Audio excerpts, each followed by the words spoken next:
Good morning and welcome to Morning Movie News. This year, when I reported the results of the BTT Oscar poll for who you think should win an Oscar, someone in the comment section said they didn't think that the public should vote for who wins an Oscar because they wouldn't be responsible voters and see all the movies they needed to see.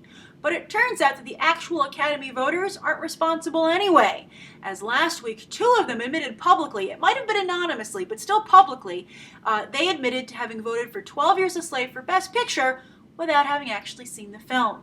And in both cases, they said they didn't see 12 Years a Slave, not because they didn't have the opportunity, but because they felt it would be too depressing to sit through. But they still voted for it because they felt it was a socially important film. Now, I'm not bringing this up to take away from 12 Years a Slave's win. I think that it is a justified win.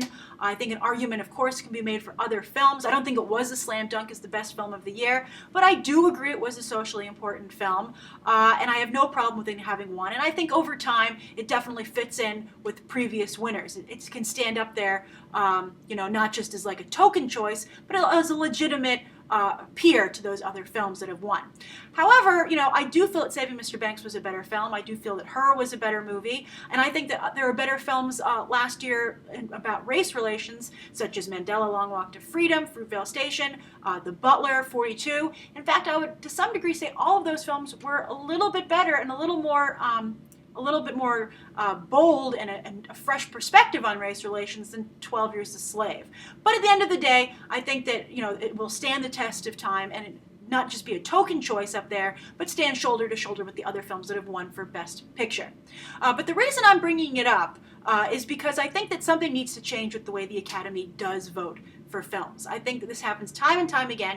You have an aging voter bloc that mostly infamously or largely all in one nursing home that Harvey Weinstein descends on every year to sew up their votes.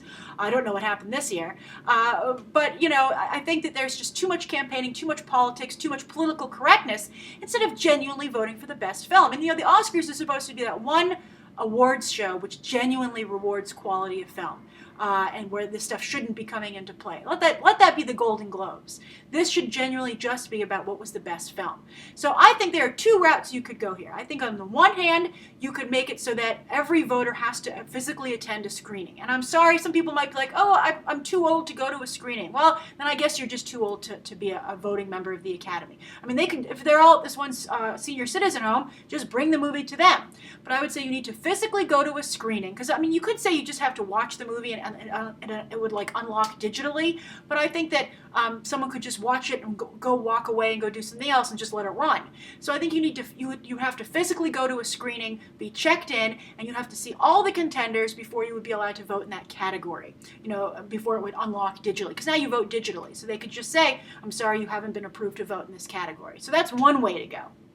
The other way to go would be to kind of have a new, fresh advisory board each year. A board of judges, just kind of like a lot of film festivals do, like Cannes, for instance, and have those prestigious, respected people in the film industry in Hollywood. I guess because Cannes picks from around the globe because it's an international festival, but this is the Oscars. So you would pick Hollywood, respected members of Hollywood from different professions and allow them to pick what movie should be nominated. Because I think this voting as is just simply isn't working. And I'm curious to how you guys feel.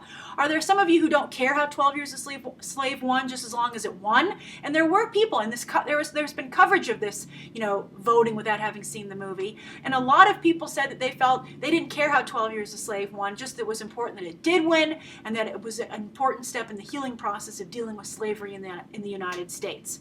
But again, I feel even Django Unchained to me, to some ways, was a better film. So some people are okay with that. So I'm wondering how you feel. Or maybe you're just happy with the way the Oscars work in general, or do you agree that something needs to be changed? And what would you change? Do you like the idea of unlocking a category by physically attending a screening?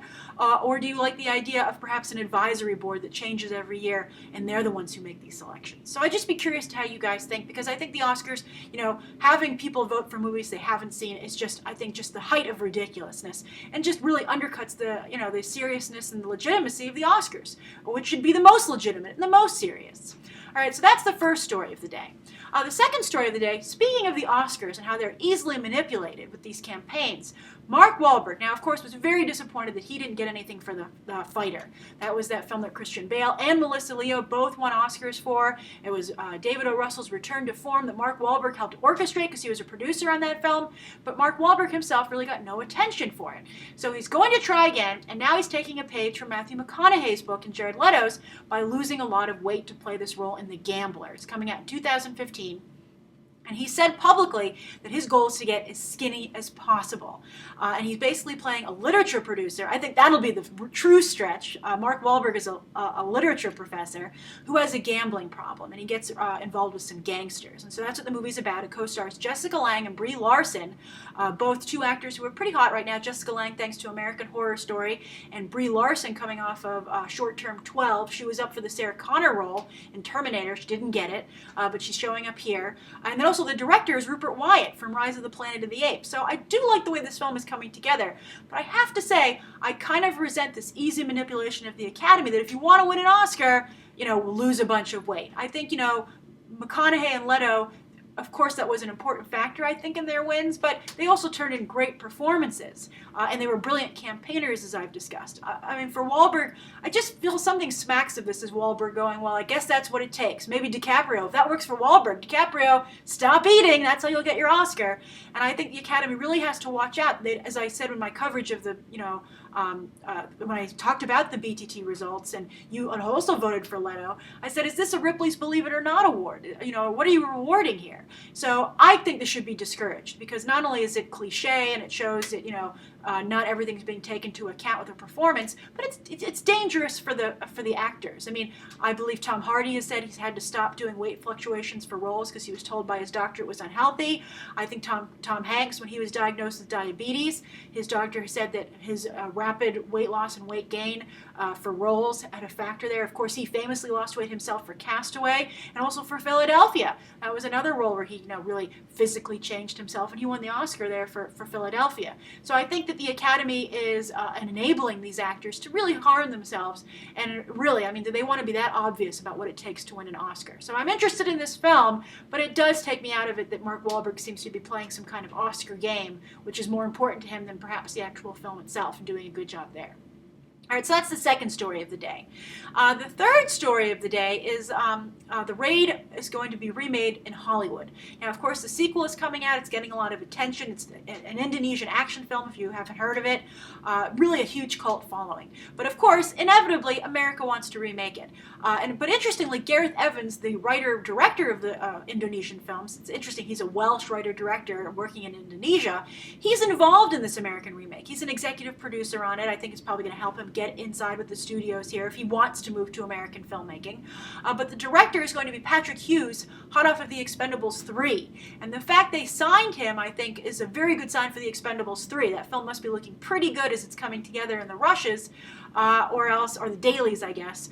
Or else I don't think they would sign him for this without having seen how Expendables 3 is going to do at the box office. I mean, maybe they're trying to get him for cheap before the movie hits, but still, it must look pretty good if Patrick Hughes could already jump to a very prominent film like this. I think there's going to be a lot of attention from, film cinephiles about this remake. And they said they're going to have also the same fight choreographer. So it is a legitimate remake. It's not just like some Hollywood quick cash-in, especially because you can see how long it's taken. The first came out in 2011, and as the sequel comes out now, they're only getting around to the American remake.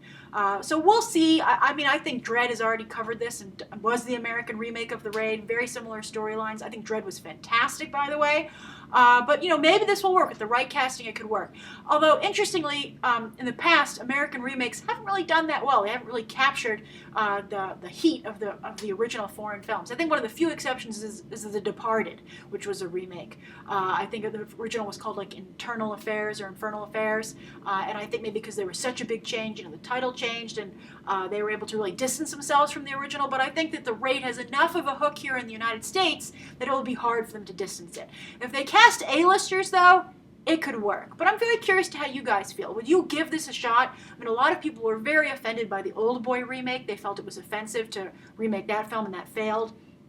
I think partially because of the subject matter. I've had major problems with that film, if you remember my review. To this day, actually, I'm still sorry that I saw it, because there's some things you cannot unsee. So that whole concept of the dynamic between Josh Brolin and Elizabeth Olsen was just too disturbing for me. And I it's kind of made me create a rule that there are some films that, even as in my capacity as someone who reports on movie news and reviews films, I'm not going to subject myself to that. Not like, I guess if it's up for an Oscar, I'd have to vote for it. That's interesting. At what point do you feel you just can't watch something?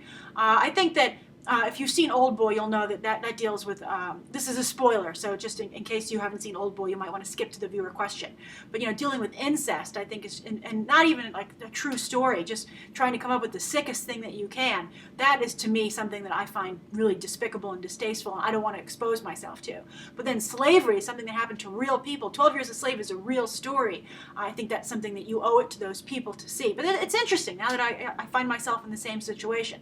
But anyway, Old Boy didn't work out, and people were offended with that remake. So I'm curious to how people will feel about The Raid. If they cast really good actors, would you maybe be willing to go, like really A-list actors that you're a fan of? I mean, I think Chris Hemsworth's name has been mentioned in relation to The Raid remake. Would that make you go and see it? Or do you think they should just leave this alone, and Hollywood should work harder to promote these foreign films in the American box office, rather than kind of saying, oh, don't tell American audiences about this, mum's the word, because we want to remake this ourselves and try and make more money off of it internally. So, I guess that's true. Hollywood kind of watching their own back there, and maybe not promoting these foreign films as much as they could, because they want to just save them for themselves for a remake. So I think that's an interesting developing story, and the fact that it has Gareth Evans' blessing. All right, so those are the 3 stories of the day. The viewer question comes from Perla Moon. She says, Grace, I have a question. Smiley face. I love it. Perla. All right, so I remember a time when everybody was saying 3D was overrated and useless. Me too, Perla. And it seemed more than likely that 3D films would stop being released. But recently, 3D seems to have risen in popularity for some reason. Why do you think this is? Is it because people are getting used to 3D, or because Hollywood is using 3D filming better? I think it's definitely the latter, Perla. I think, for instance, this is a really relevant question because 300 Rise of an Empire just came out in theaters, the #1 movie of the weekend.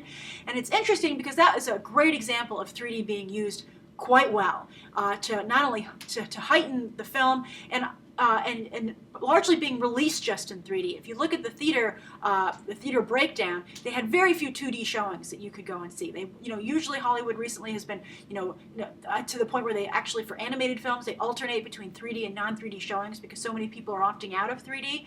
But for 300 Rise of an Empire, Warner Brothers very actively admitted, you need to see this in 3D. And I applaud them for making a distinct choice, because that's what I think has been the problem so far, Perla. I think that Hollywood has tried to have their cake and eat it too. They've tried to make films that you could see in 3D, but you don't have to, so they don't make anybody, turn anybody away because of the, the higher price. So they tried to really just, hedge their bets, and therefore ended up with something that, didn't need 3D, because you could, as was their intention, watch it either way. But I think as Hollywood is embracing the medium, and it makes it so that you have to see a movie in 3D because they've really pushed the edge of the envelope there, that if you were to see it in 2D, it would look weird. I think that's where you're seeing your reward. And I really do recommend, as I said in my review, that 300 Rise of an Empire is a movie that needs to be seen in 3D. If you don't see it in 3D, you're not seeing it the way it's meant to be done. And I felt that way actually about The Great Gatsby. I felt that movie benefited greatly from the 3D treatment. Now this raises a whole host of problems for, later down the line in ancillary markets. Obviously when you're in a hotel room, or you're on an airplane, or streaming, walking around, like on transportation, you're commuting, you're not going to put on 3D glasses. I guess now, maybe that's something coming up in the future, and there are 3D televisions at home, so I'm seeing, for instance, on demand, sometimes now they will offer you a 3D version that you can rent. So maybe that'll eventually work there. But still, while it's going to work very well in the box office, you might end up with a problem later on when the film tries to go to ancillary markets. But Perla, I think the reason 3D is catching on is because Hollywood has finally realized they need to commit, they need to use the technology, really go all in, and people are noticing that. 300 was a fantastic film in 3D, and I really liked it. So I'm curious how other people feel about this. Are you actually coming around as well? Or do you think Perla is correct, or are you still against 3D? Are you still a holdout? And can you imagine, for those of you who saw 300, can you imagine seeing it in 2D? And for those of you who did see it in 2D, how was it? Do you feel you missed something after seeing it? Do you maybe regret that you didn't go for the 3D experience? Write your thoughts down below. Thank you for tuning in. Let me know what you think of today's 3 stories and the viewer question. Let me know what you'd like to see covered tomorrow and any questions you might have. Thanks for watching.